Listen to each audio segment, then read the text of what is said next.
video because I want to explain some of the framework that I use in my nunchuck routines. Some of this is different than other people's, that's why I want everybody to respond to this with a video response of your own style. I apologise if this is a bit scattered, but I've not really planned what I'm going to say, so it should be pretty interesting. So the idea of this is just information that I'm giving to you. You can take it or you can leave it, you can listen to it or you can ignore it, it's up to you. That's totally up to you. That's my point, that's what I'm trying to preach to all of you. This is just stuff that will help you with general techniques. It's not particular moves, it's not style influence stuff, it's just shortcuts to making things faster for you, making things more stable, and this is all the information and help I can give you on this stuff at the moment. This is the best way I've come up to explain centralised aerials. What you can do, basically, focus on one spot where you want your aerials to spin around and try and keep everything within that one plane, within at least 6 or 7 inches of each other. You want every catch and throw to be. Once you can do that, you'll find that you'll be able to switch around, bring in other aerials and other manoeuvres with it. They'll fit in quite nicely. Just got to remember what your central point is. And with this, you can migrate all the time. There's lots of stuff you can do. I mean, for instance, I don't have to keep that central spin in one place. I just need to know where it is.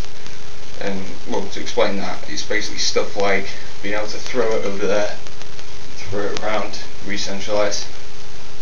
You can do that with relative ease once you've learned about how to centralise your aerials. Another thing with that is the trip flip, which is the best example of those that I can think of. So all the aerials stay in an enclosed space, and because of that, you've got more control and much more speed because there's less time spent switching about from different positions. Well, that's the first one out of the way. This one is called the hop and pop. This is basically to summon forces and power out of nowhere, out of the air. You don't really need any sort of strength to be able to do this. You can be as weak as anything and you'll still be able to put a good amount of force in this, because it's manipulating the forces that are already in the chucks and what they're designed for. For instance, what I can do is the best explanation for this is the tail stall. If you learn how to do that, you can straighten your chucks, you can free them in the air. It's just one of those where you learn how to recirculate the power, so the free end of the chucks is the one leading, not the one you're holding. And with that, you can use it to summon up a large amount of power by manipulating that force. It's just the pop at the beginning. If you can hear it, it's just like that. What you can do from any position, you can just go like that with a full powered whack. It's just learning how to recirculate that from any position possible. It does take time to learn that, obviously, but once you've got it, it's relatively simple to actually learn how it works and what you can do with it. Well, that's the hop and pop. At this part, it's about gap realisation. What most people don't think of when they're using the chucks is the gap left in between. You can do all sorts of stuff like this around the body passes just by being aware of where the gaps are and where they're going to be in the future. It's a very important thing to learn. There's best ways to explain why this is important. For instance, if I wanted to do a wrist roll, I can just do a wrist roll like that around my hand. But to do it from an aerial is much more difficult. And for that, you've got to realise where the gaps are and what sort of centrifugal forces you're working with. And for instance, what I mean by that is, if I do an aerial and then bring it into a wrist spin straight away, I don't even need to touch it with the rest of my hand, just the wrist straight away. And there's lots of stuff you can do with that. That's how you basically do the high speed wrist spins, things like that, like partial reverse rebounds. It's all about identifying the gap between the chucks. Don't forget how important that is, because most people don't even realise it. This one is all about getting your aerials as quick as possible, which I know everybody likes to do. This is very hard to explain because due to my limited camera technology, which is pretty crap. Best way I can explain this, I'll try and do it as slow as possible. I might put a slow motion bit in just to explain this.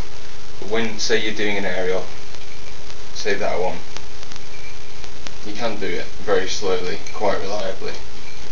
There's no problem with that. But when you're actually trying to do a fast one, don't be thinking of just throwing it in the air. Don't do any pop with your wrist. Because as soon as you do pop with your wrist, the power that you can actually potentially put into it has to be lowered. Because if the chucks are moving up and down, if you put too much force in, too much spin, they can't spin top speed and move up and down at the same time. They'll just fly up in some random direction. That's why centralising your spins comes in very important. With that, if you can get that to a T, it does take a long time to. I've still not got it perfect, but you can flick these round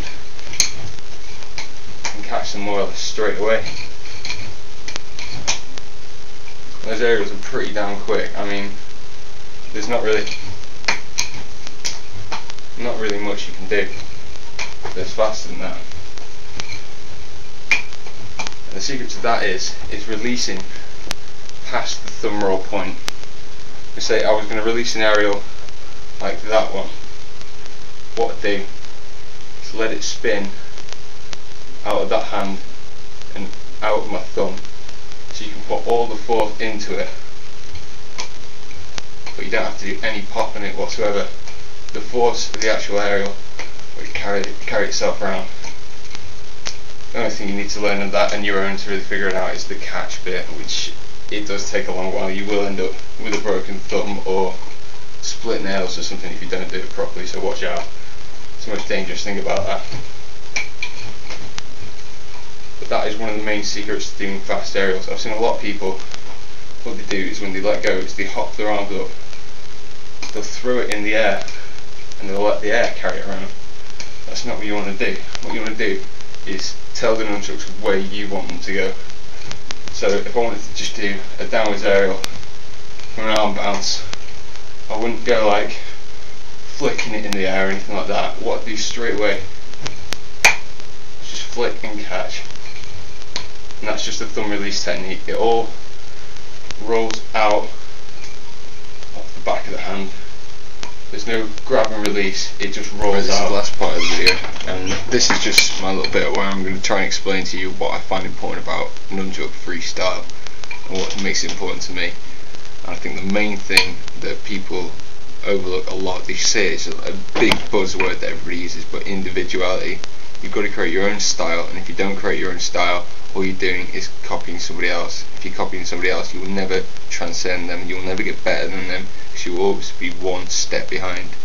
And that is the main thing. I know it's difficult to do. I've understood when I first started, if you're trying to invent all your own stuff, it is very difficult, and you've got to start from the ground up. It's much easier just to go and copy somebody else's moves and make them your own.